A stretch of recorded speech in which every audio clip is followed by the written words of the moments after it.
I'm Jeanette Mulvey, the Editor-in-Chief of CO by the U.S. Chamber of Commerce. Welcome back to CO's Roadmap for Rebuilding, our series aimed at helping you recover and grow your business.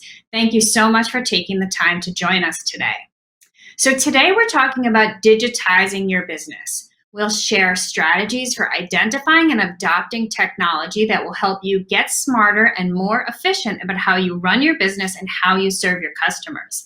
Then we'll discuss how small business owners like you can use automation and artificial intelligence to simplify your daily operations. Now, as we go along, you can answer our poll questions and you can ask the speakers questions of your own by using the box on the right-hand side of your screen. Before we get started, I want to thank our event partner, Dell Technologies, and our supporting sponsors, ADP, FedEx, MetLife, Square, and Staples Connect. We appreciate your partnership in this series. So we'll start today's discussion with a conversation on building out your technology systems to connect with customers and drive sales. I'm joined by John Briccetti, the Chief Executive Officer of Troy Web Consulting, based in Troy, New York, who's here to share his advice with you. And I'm also joined by two small business owners who will share their perspectives on using technology to drive sales. Please help me and please welcome Steve Scutellaro, who is the head of brand and marketing for Automat Kitchen in Jersey City, New Jersey, and Mimi Striplin, the founder of the Tiny Tassel, which is based in Charleston, South Carolina. Thanks to all of you for being here today. Yeah, thanks for having us. Thanks for having us. Thanks. John, I'm going to start with you.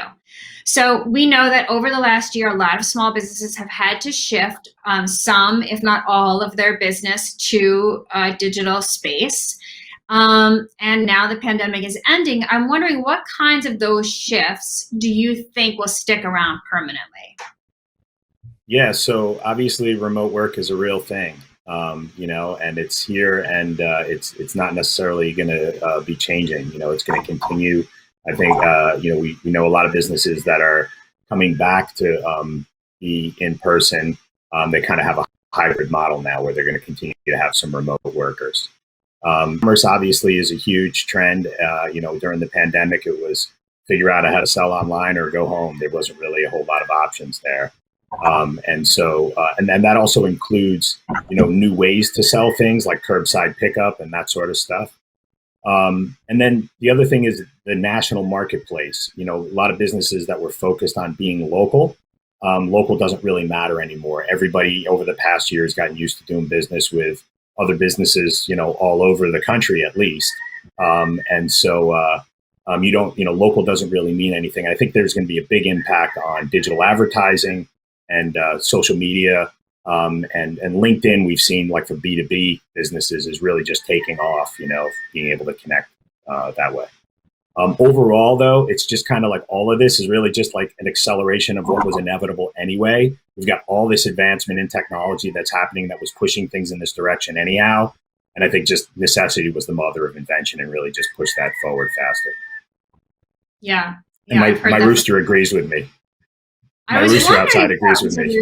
I did think that was a rooster, and then I thought I was crazy. Those are our pandemic chickens. Yes, thanks. That's so funny. Yes, I've heard that from so many business owners that these were changes that I knew I needed to make, but I never had time. And so now I was forced into making them because I had no choice. So what you've said, in terms of sales at least, is that as people shifted to e-commerce, many of them are going to continue to sell via e-commerce even when in-person sales resume. And then we're going to talk to Mimi in a little while. She's selling in-person, online, and on social media. So she's an example of what a lot of companies are doing, which is selling across multiple channels. So John, my question to you is, how are people using technology to simplify sales that are coming through multiple channels and have to all tie together on the back end? Yeah, well, so that kind of is, when we're in that situation where we're responding, and we just kind of have to quickly, make changes. And it's just like, we'll figure out, the details later. Let's just keep sales or operation going and make these pivots. what happens is you wind up with a lot of fragmentation of, your operations and your data. And so as people are looking for software to, run their businesses, a key thing to be looking for is integration. So there's a lot of software out there now for us to run our businesses, but making sure that we can get those different software platforms to talk to one another, that really should weigh in heavily when you're looking at different platforms to help. So how can you integrate, your point of sale Square with your e-commerce system or anything like that? The other big one is automation. We're going to talk later about artificial intelligence, and there's a lot of things with facial recognition, just like simple AI things. There's obviously more sophisticated things, but also just general automation. There's a whole thing called RPA, which is robotic process automation, which is software bots. And it's kind of like macro style, like your whole computer on macros, like you can have macros in Excel. And they can log into a system, download some customer data, go over, put it into a spreadsheet, make a PDF, send it as an email, these little bots, these little software bots. And so that's going to be another thing that's really going to help pull everything together as we start having data kind of fragmented across, a company in all different places. And that's for big companies, and it's also for small companies too. Yeah, so I'm glad that you said that about big versus small, because when you were just talking about some of that technology, I was thinking we probably have a lot of very small business owners, or I should say owners of very small businesses on this call who are thinking, oh, that's like way too complex for me. So can you talk about if you're a small business owner and you are trying to make the decision about investing in technology, whether it's a very simple technology or a more complex one, just what is the thought process, John, that you advise them to go through in making that decision? Yeah, so our firm is a custom software development shop, and custom software isn't for everyone. But regardless of whether you're going to be building a software system or you're just looking to acquire some technology to help your business, there's a basic kind of assessment process. We call it chartering, and it sounds so kind of formal or verbose, but it doesn't have to be. It can be something just real simple. And what you really want to do is just get clear on what your goals are. What are you trying to accomplish? Are you trying to be able to, are there too many errors in your current product? Do you have too much data in different places, spreadsheets all over the place? Or do you have to, is it very labor intensive, right? Are you trying to solve a problem where we can't scale or grow the business because we have to add so many people to the process and it's not worth it? Are you trying to take orders faster?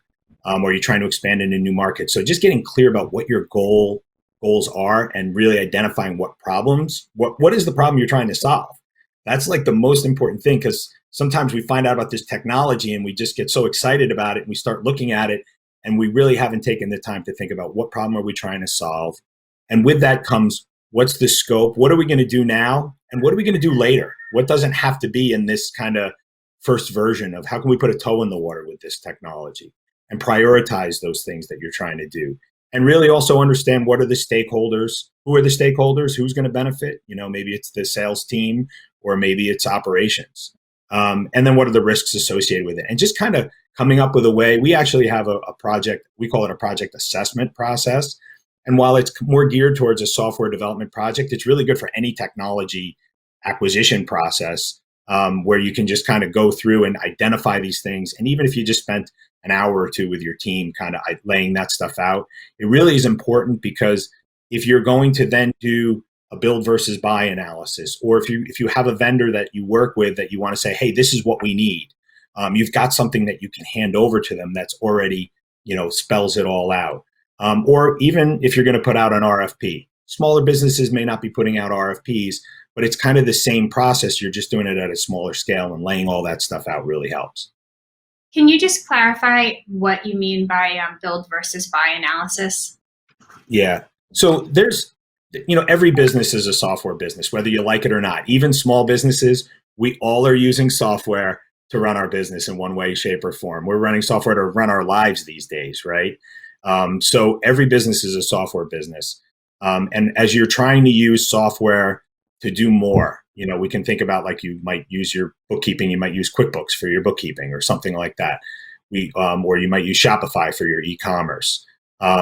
As you're looking to use technology, there are times with your business where you may not be able to find a software product that does exactly what you need it to do.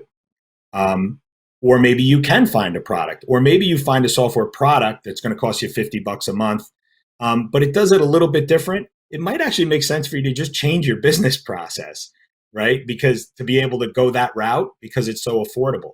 But there are other times, if you're a business that's maybe you're a disruptor, or you're doing things very different. Maybe that's your value proposition, that you do things differently. And so you need some software to help you do things that way specifically. And there isn't a product out there. You might want to build an app for your business. Right. But you really need to weigh out the pros and cons.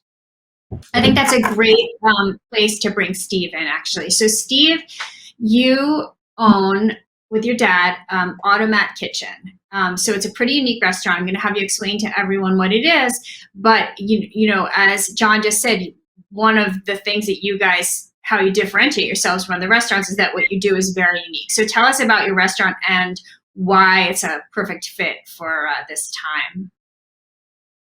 Yeah, great. So Automat Kitchen is basically a reinvented version of the original Automats. So you may be familiar with the likes of Horn and Hardot, which were popular going as far back as the early 1920s. And I think they closed up shop in the early 1990s. But we've taken this idea of a restaurant that everyone can visit and everyone can enjoy. And basically the delivery wall system that they used, which back in the day you would throw a quarter or a nickel into and retrieve your pot pie or coffee, and we've modernized it. So I think what John was talking about really rings true for us in the fact that we had to make a lot of decisions along the way as a single brick and mortar restaurant location to say, okay, there are things that are worth investing in terms of the software we want to develop, but there's a lot of good solutions that exist already, which we can tap into. So we're leveraging Toast for our e-commerce system, and we use Twilio for a lot of our customer SMS messaging. But the heart of that experience is really built around our delivery wall. And that delivery wall basically speaks to the front of house, speaks to the back of house, and speaks to the customers. So we've built it such that customers can order online, on their phone, or at a kiosk in the store, be notified automatically once their order is ready, and then just reply to their text message to say, open to that delivery wall and retrieve their food, or go up to it and touch it if they'd like to. So it's really perfect for the pandemic in the sense that it's entirely contactless if you'd want it to be. We made some enhancements during the pandemic just to make sure that it could be contactless. So between the technology and the efficiency of the experience, and then the food itself, we serve comfort foods. And I think right now, who can't use a little comfort food at the end of a long day, whether it's 8 hours on Zoom or whatever you have going on. So I think between the efficiency of the ordering and the menu, we've got a good offering. Great, thank you. So Mimi, hi, you had traveled a different journey than many businesses in that you were primarily online since you've been in business since 2015, and now you recently opened a physical retail store. So can you talk a little bit particularly about inventory management and just your sales in general, in that you are selling through multiple channels, and how are you tying all of that together on the back end and making sure you don't sell out of inventory? Our inventory management was definitely one of our biggest struggles when we first opened the brick and mortar, and was still selling prominently online and through social media, where we had to take a step back and say, okay, what can we use or what can we do to make this more efficient, because we were overselling products and that led to unhappy customers. And so we use Shopify for all of those platforms now, for our POS system, in person, our online sales, and it is integrated with our sales through Instagram and Facebook. So that's been game changing for us, where we no longer have to kind of be on the edge of our seat waiting to make sure nothing oversells. And it just freed up so much time for our team as well, because someone was constantly having to monitor our inventory, whereas now our only issues with inventory may be the common just human error, where we may miscount something, or overlook something in the store, and that causes some kind of inventory issue versus the overselling from the different platforms like before. Yeah. Thank you, Steve. You guys were not originally planning to have delivery be part of your business, but you had to change that plan during the pandemic. Can you just talk about that and how you're managing delivery on the back end? Yeah, that's exactly right, because the Automat kitchen experience is really all based around the way in which you're able to kind of retrieve your food from the delivery wall. And so it's certainly best experienced in the restaurant itself. But yeah, we got to the point where, in order to stay in business, we needed to service the customers in the way they wanted to get the food, which was really delivery. So we partnered with DoorDash and Grubhub, which were the popular delivery services in our area. And fortunately, we've got an expediter system, which is a bit of software we built ourselves, which does make it quite simple for us to identify where the order came from and how it needs to be fulfilled. But it's definitely a little bit of extra work just to make sure that, because with those delivery services, they're coming in and retrieving the food, likely a lot of times on bicycles, and they want to be able to run into the store and grab that food and get out. So we've had to bypass the delivery wall for that and set up some specific areas and processes and procedures that would allow them to do that quickly and efficiently. So they're ultimately getting the food to the customer even quicker. Got it. Mimi, I think that a lot of people are probably love hearing about your business because, you started very small, making everything yourself in your apartment. You've been in business a long time, since 2015. And a lot of your sales come through social media, which is such a great opportunity for small businesses because it's just so easy to sell. So talk a little bit about selling on social, and just maybe you could just talk about some of the benefits and some of maybe the pitfalls that you didn't see in terms of streamlining sales through social media. Mm-hmm. When I first started in 2015, it was sort of a no-brainer that you start an Instagram account. And my account was very small. It was all cell phone photos that I was uploading. And our customers really latched onto that. And we started to grow a following. It took a number of years to now we see sales consistently coming through social media, where there was definitely a time before where it was just like, okay, we're just going to keep posting and hope that we get a sale through social media. And I love being able to communicate with our customers and use the different tools that Instagram and Facebook offer through their checkout services, where customers can shop a little more impulsively now. And we see a lot of sales come through that, and a spike in traffic to our website as well from that, because they can either choose to check out directly in the app. So it cuts out a lot of steps where our website might say, you've got to enter your billing address every time or your shipping address and go through these normal checkout steps, whereas Instagram allows you to truly click about 5 buttons and you are checked out and done.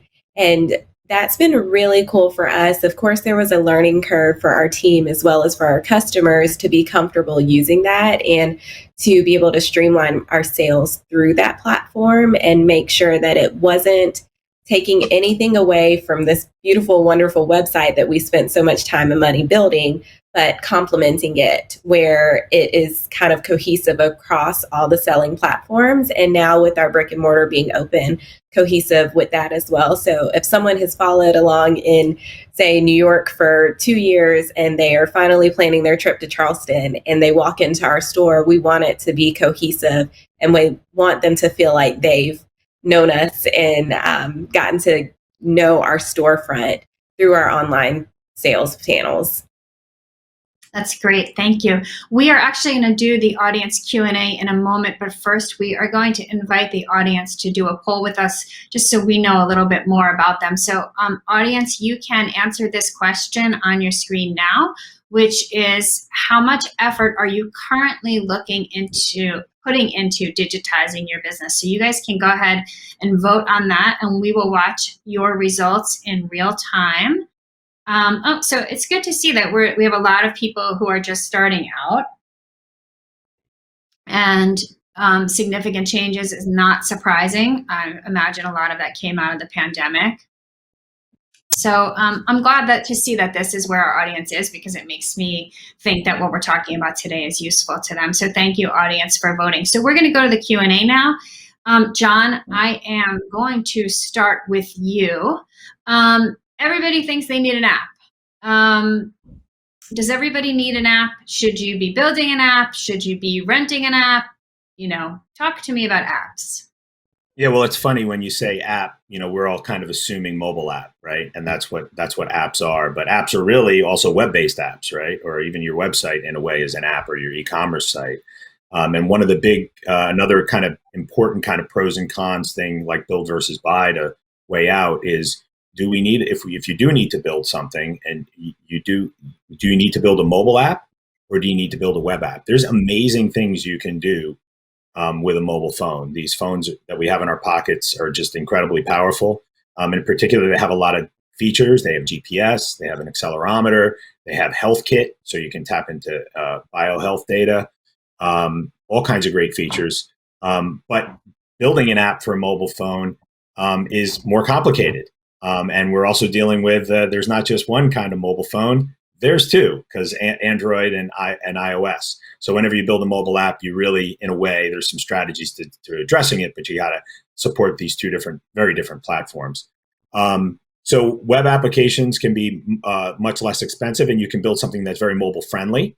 The key is to making sure that you are addressing the mobile needs of users, because I'm sure Mimi can tell us how many people buy mobile. And I think that's one of the reasons why social media is so great for e-commerce, is because it's right there on your phone, boom, boom, boom, and it's a great experience, and they can buy quickly. So you want to just make sure you're addressing mobile needs, but whether you need a mobile app specifically or not, definitely weigh that out, because there's a lot more expense in not only building it, but then also owning it and keeping it maintained. Great. Thanks, John. Mimi, I'm coming to you for this one, because I think you probably can speak to it best. What's the best strategy for keeping things personal and special for your customers, even though you're serving them, remotely? They're not there in person for the most part. We spend a lot of time building content and creating content for our brand that is a little more personable. If you scroll all the way back on our Instagram or social media sites, you'll see where it was strictly just a pair of earrings pictured, but now you'll see the pictures worn by me or worn by someone walking down the street in Charleston. And we did build our business around the local base, but over the last 2 years, we've started to ship internationally, and just social media has helped us build our clientele where it's all over the country now. And so we want to keep it personable by telling them this story through our content and through our photos, where it's not necessarily just showing a product and saying, here, buy this every single time we're putting content out into the world, but we're sharing this story or this piece of our city or our shop or whatever it might be that kind of draws the consumer in to think, okay, I want a part of that lifestyle, or I want a piece of that joyful, happy feeling, whether that's through a pair of earrings or through a beautiful dress. And thankfully, that converts to sales for us, but it is also a really fun part of the business for us to create that content and help it be more personable to reach our customers and to connect with them. Thank you. Steve, I think this is a good one for you, because you said that you guys developed some technology that was specific to your business. So this person asks, what are the common risks that you should think about when you're developing your own technology? And actually, there's a separate question about training team members to use it. So maybe you could address that question as part of one of the challenges. Yeah, sure. I think, God, in all honesty, I think we struggled early on because we made the wrong vendor choice. We didn't.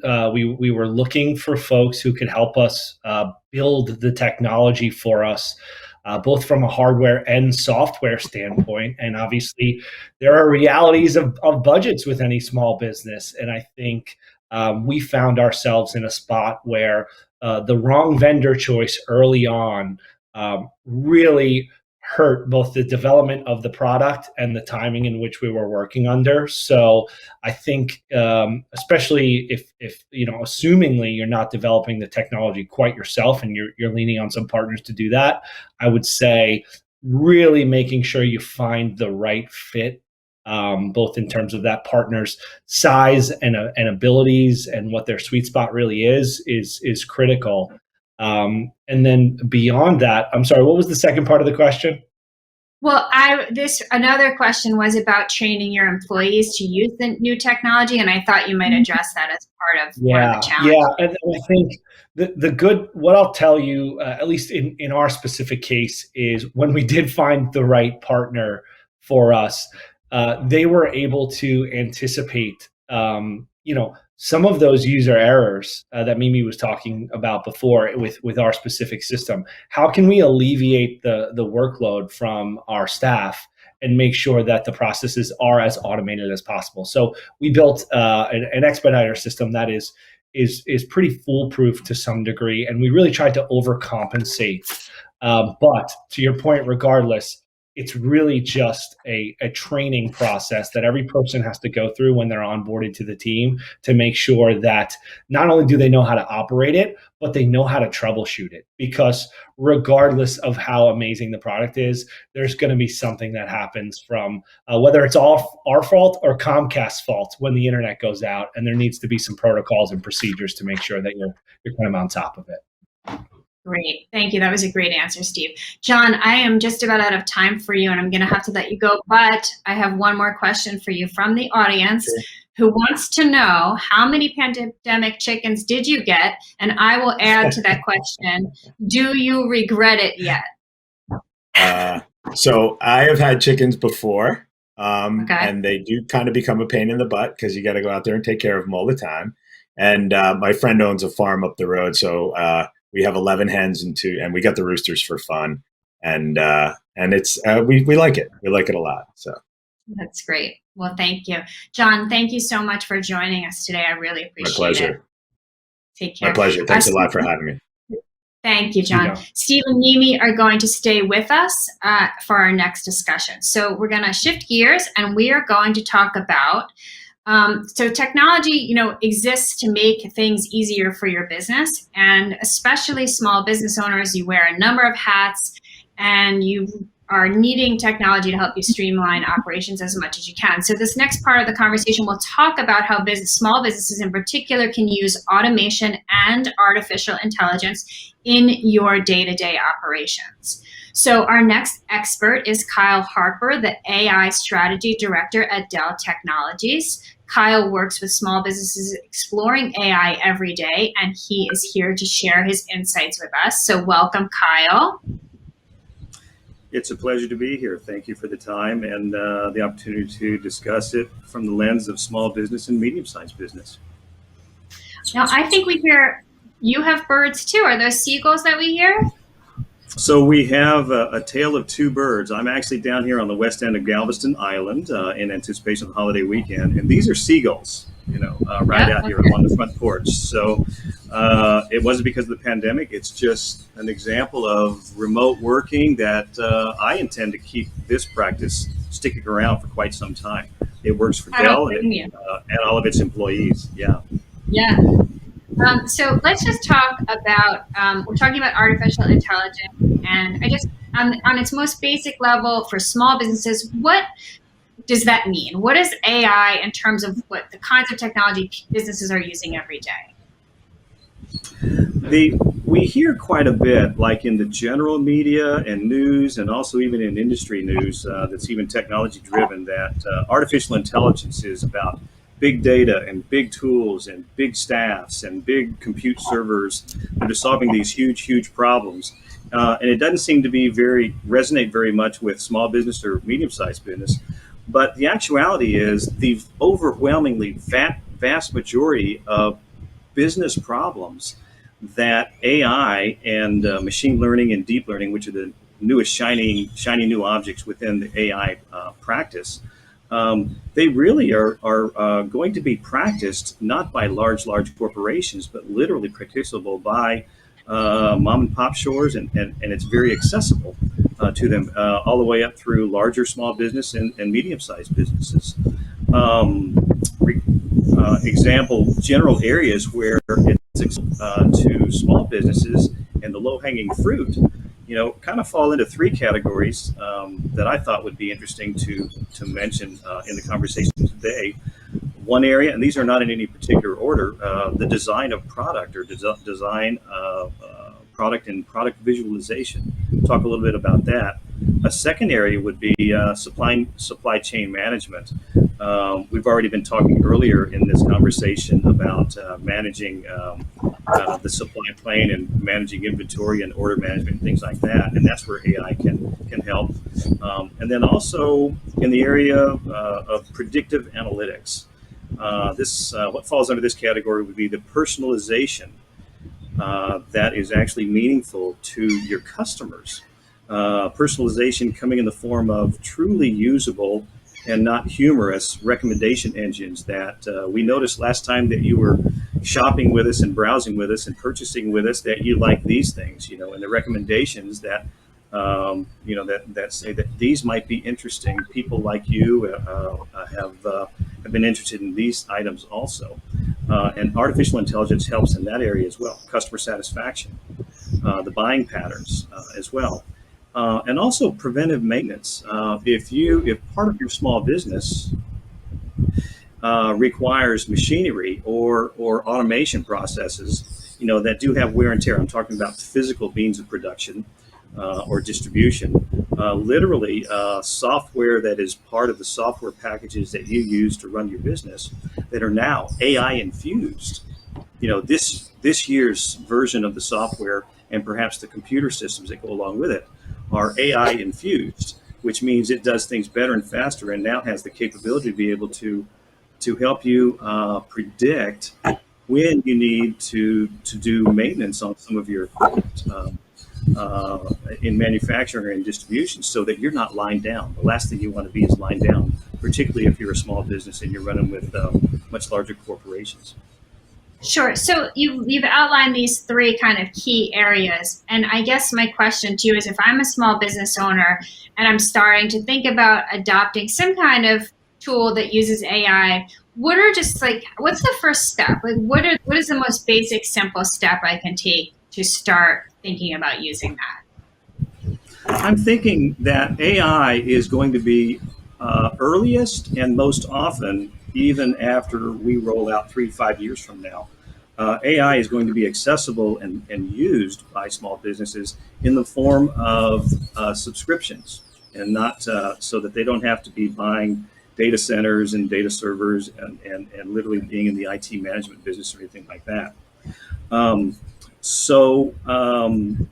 The software packages and the computer systems, that you are currently buying today, one of the things that I would suggest is small businesses, as you always do, a mantra of small businesses, start small and make sure that you can take it to scale as your business grows, and at a time of your choosing, be able to scale up. How that translates here would be that when you are taking a look at buying your next perhaps laptop or desktop or a tower, you've got 10 people in your staff that you're needing to outfit. One of the things that I would suggest is be looking for computer equipment, workstations, whether they're mobile laptops or whether they're desktops or something like that. This time around, look for words that indicate that it's AI ready, meaning that the processors, the memory, the hardware, things like that, are up to being able to run some of these AI software that is running within the software that you're using to run your business. AI infused is a good phrase to use, and it's capable of running that. And you're basically ready for, at a time of your choosing, embracing the AI versions of the software that you're getting from whoever you're getting your business software from, whether it's the likes of Quicken or other fine tech software packages or CRM systems and things like that. That way you can make sure that you're ready for AI, even with the compute systems that you have on-prem. Sure. So if you were giving advice to a small business owner, just what's one common mistake or pitfall that they fall into that they should be aware of before they start adopting new technologies to do this? I'd say take small steps. small steps, meaning that when you hear that this stuff has got AI has got sharp objects, and it's kind of difficult and it's not very accessible, trust your instincts, and within the companies that you are getting your current business software solutions from that run your business, take a look at what their options are for AI being infused within that software package, and start small and gather information so that you start small and you can scale, and it has headroom in there so that you're not replacing software and computer hardware a year from now, because things the guidance that you were getting was not very forward looking on that. I would look to the solution providers that you are working with now for their AI solutions. Everyone, we work with so many partners out there. Dell Technology does, across the board, from enterprise all the way down to partners of ours that literally truly serve small businesses, in every single industry, and globally, that have underway and have already announced AI infused solutions in the product and the service that they're offering. So I'd say, don't worry, start small, budget for it. Don't worry about it being terribly expensive. I would recommend that they do start small and work with the supplier of the solution, whoever the company is, and make sure that it's relatively future proof and that you've got room to grow in that. That's really good advice. Thank you. I'm going to come back to you in a little bit for the Q&A. Mimi, I'm going to come to you, though. You have had to do exactly what we were just talking about. So let's talk about how you stay in touch with customers who have not purchased an item or who wanted an item that was out of stock. What kind of technology are you using to keep in touch with them and encourage them to buy once they're able to do that again? So we use our social media platforms, of course, to communicate every day with our customers who are following along there, or where a customer may share with their friend. And we're encouraging our customers to sign up for our email newsletter. We send out 2 per week, and we really try to take advantage of that. We don't want to abuse contacting them through that platform, but we do say, okay, that customer has given us their email address. They'd like to hear from us. They would like information about new products or promotions that we have going on. And so we do spend a lot of time creating the content for that and looking at the analytics behind it. And then we also use features like abandoned cart or abandoned browsers to communicate with our customers who may have left something in their cart but didn't check out, or we have our platform set up to contact a customer via email, if we have it, who has looked at the same product, I think 2 or 3 times in a certain time span, to say, hey, we saw you checking out these pair of earrings. What do you think? And that usually draws them back in to just remind them, say, hey, I did want to buy those, but maybe I didn't have my card with me, or maybe I was in a hurry getting to work, and let me go ahead and check out with them now. So it's really cool to use those automated features and kind of have them running in the background always, where we aren't necessarily having to click buttons and do it ourselves. Do you have any idea how often those reminder emails result in a sale? So we have a pretty good conversion rate from it. I think our abandoned cart conversion rate right now is about 15 to 18% weekly, which the average through Shopify, which is the platform that we use, is about 7%. So it's really cool to see that. And we do use a feature on our website and through Instagram. If an item is sold out, there is a box that the customer can enter their email address to receive a restock notification, and they can also receive a text message if they prefer that way. That's great. Thank you. Steve, you guys are obviously very technology heavy. Can you talk specifically about AI and how that's helped you streamline your operations? Yeah, I think for us, the biggest balance that we've been trying to find and leverage automation for is really in contacting the customer both along the purchasing process and then following that experience in the restaurant. So first off, it's a new concept in terms of how to order and enjoy Automat Kitchen. So making sure that we're messaging them very clearly along the steps of that process, from ordering to order is ready to now instructing them to go retrieve the order themselves.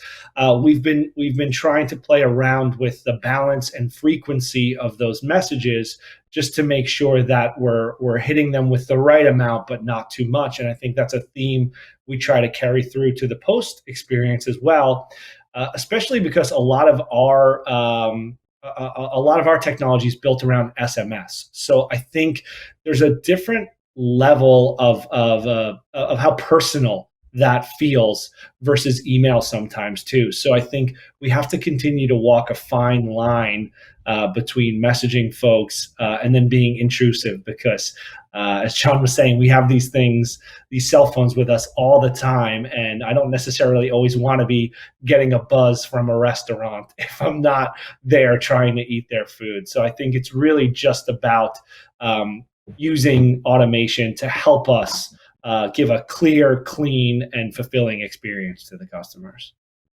Great, thanks. Mimi, just can we talk a little bit about just how you are integrating all of these technologies on the back end? Just what does that process look like for you guys?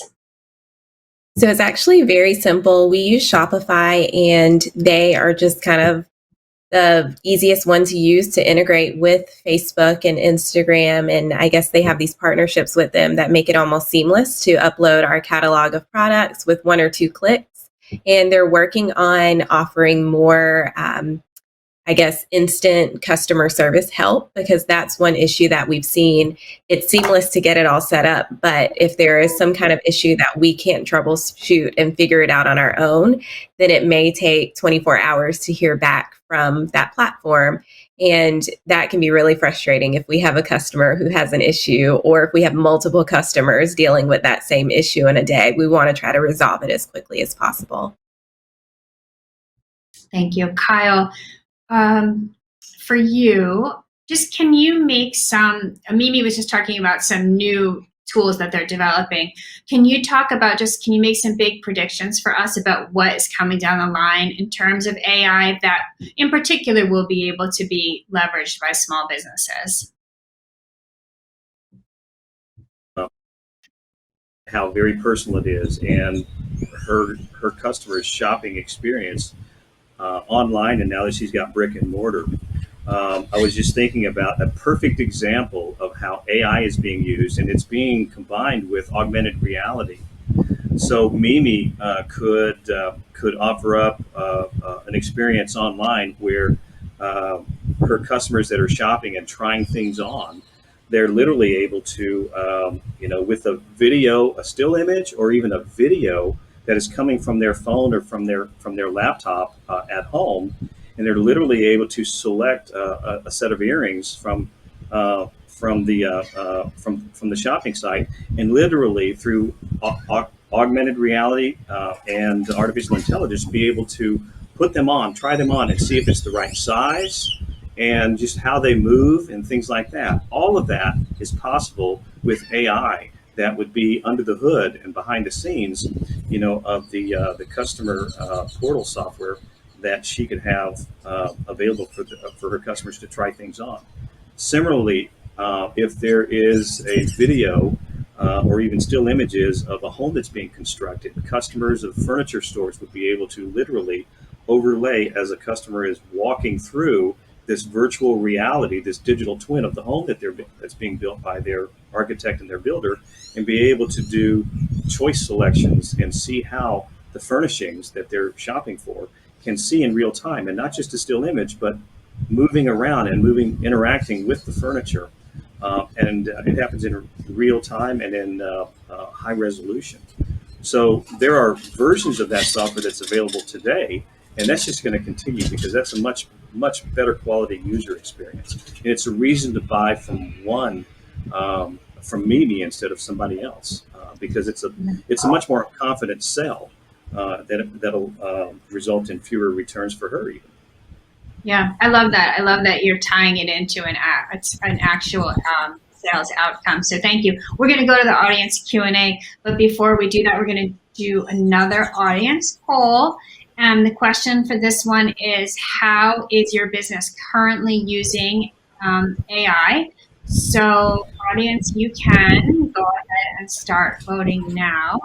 I wonder if even a lot of us think about these tools in terms of calling them AI. So obviously the vast majority are not using it, and some are starting to think about it. Yeah. So I think we know that most of our audience is still in the thinking stage. We're going to go ahead and go to the audience Q&A. Let me see what we have here. Mimi, I will start with you. They're saying, what are the Shopify apps that you use for abandoned cart, restock notification, etc.? So Shopify has an abandoned cart feature built in, but you cannot manipulate it as much as we want it to, say choosing how many times we want to contact that customer, or if we want to contact them twice via email and the third time send them a promo code. So for those more customized features, we use Klaviyo as our email marketing platform, and those abandoned cart features and browser features are more prominent there, where we can manipulate it a lot more for our needs and what our customers are reacting positively to. And for back in stock, we use an app through Shopify called Back in Stock Restock Alert. Super simple and to the point. It's very affordable. It is very easy to use, and we see a lot of positive conversions from it. So I definitely recommend that. But those two are probably our top sales-driven apps that we are using on a daily basis for our company. Great, that's very helpful. Thank you, Steve. Are there AI analytics, you don't have to talk specifically about AI, but are there analytics that you guys are looking at that have you found that you're learning things from the analytics that surprise you, I guess, Steve, is the question. I think what has surprised us is what customers are our repeat customers and what they're ordering. So we've been really trying to understand who's coming, when are they coming, and what are they ordering, just so that through CRM or even in the in-restaurant experience, as we have some digital screens available, we can optimize our communication. So I think we're just trying to use that to really understand the customer and really what's driving some of the behaviors as best we can, so that we can tailor as much of the experience around those insights as possible. Great. Kyle, I think this is a good one for you. This person's asking, what AI technology should people be investing now, because it's going to be something that they need to be using in the future?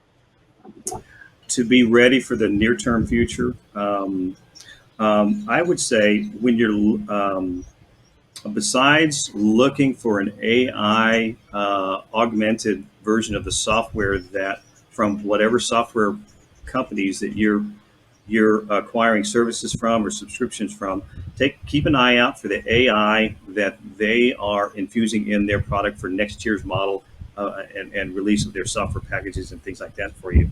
In addition to that, I would just keep in mind that literally you can start practicing artificial intelligence, with professional laptops or professional workstation mobiles for as little as about $3,000 or so.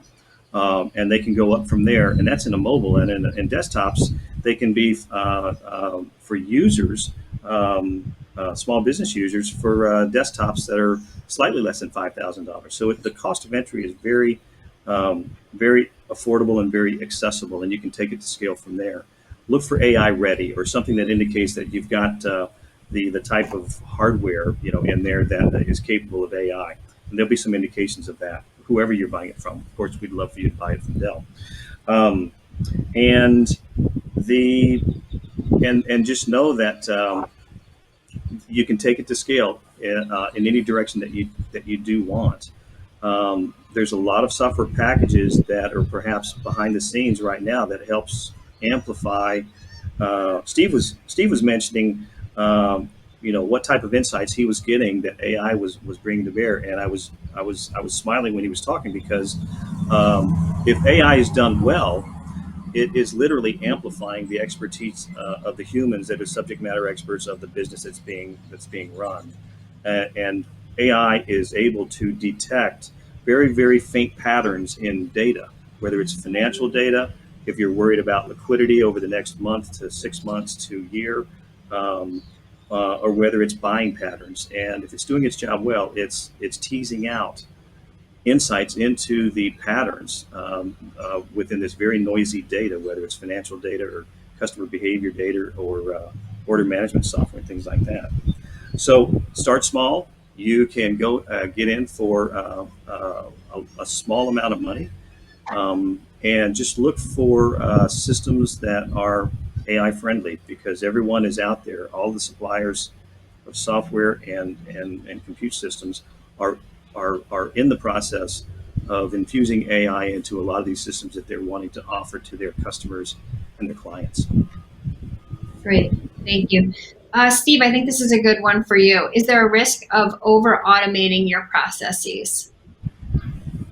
Yeah, I think, especially for us, which is an experience that's really removed a lot of the human elements of what people are used to for a restaurant. So I think what we try to be really cognizant of is something also that Mimi mentioned earlier, is just really trying to bring as much personality and perspective through the tone of voice in our messaging. We really try to craft all of the copy in our communications, whether it's the website or the delivery wall and the box you're using, just so that we're injecting humanity into every touch point, even if it is powered by automation. We want it to feel personable and human, regardless of who hit send on the notification or how it came across. So we really just try to be cognizant of building that for them. That's great. Actually, that's the perfect lead into the next question, which I was going to ask of Mimi, which is, what's the best way to ensure a personal touch when you're using technology and automation to connect with people? Honing into our brand voice and making sure that that's consistent across all of our communication, whether it's through AI or automatic emails that customers are receiving, has helped us. And we've also seen it kind of not really backfire, but people get these messages from us and they don't realize that they're automated. So they're responding, thinking that they're responding to a person. So then our team jumps in and responds to them. But we are kind of pat ourselves on the back and think, okay, they thought it was a real person. We want them to still have that touch, even though on the back end we've automated it so that we are not having to respond and use just human power to respond to every single question or comment or whatever it may be that's coming through our systems. Got it. Kyle, we have time really for probably just one more question, and I'm going to bring it to you because apparently I did not do a good enough job for the audience of pressing you on very specific things that they should be investing in terms of types of AI. So can you be a little bit more specific? I can be.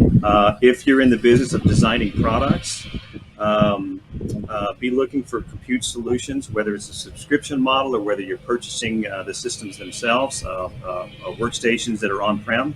I would suggest that they very seriously take a look at whatever their computing resources that they would consider on-premise compute resources versus the cloud.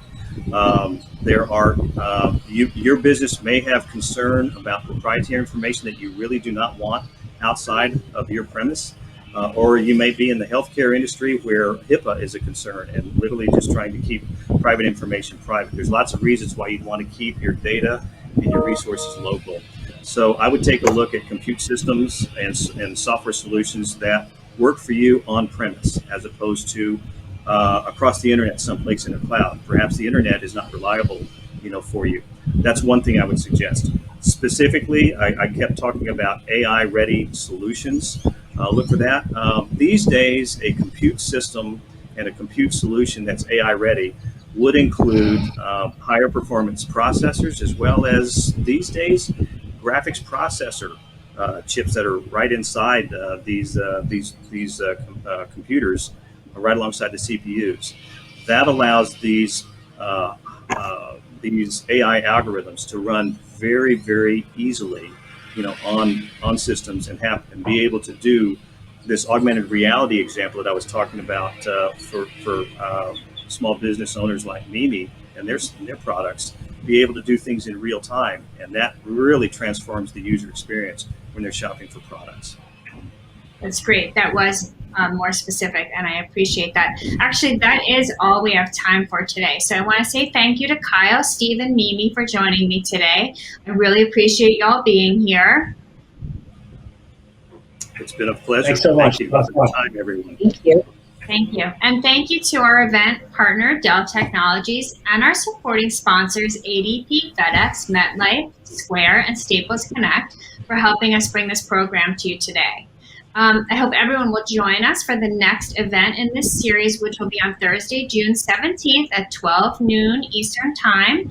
That's CO's Roadmap Mastering Leadership Skills, which will focus on providing strategies for leading a team effectively, even through times of change. In the meantime, check out CO for resources curated especially for you. They are located at the bottom of your screen, and they will be coming to you in your inbox.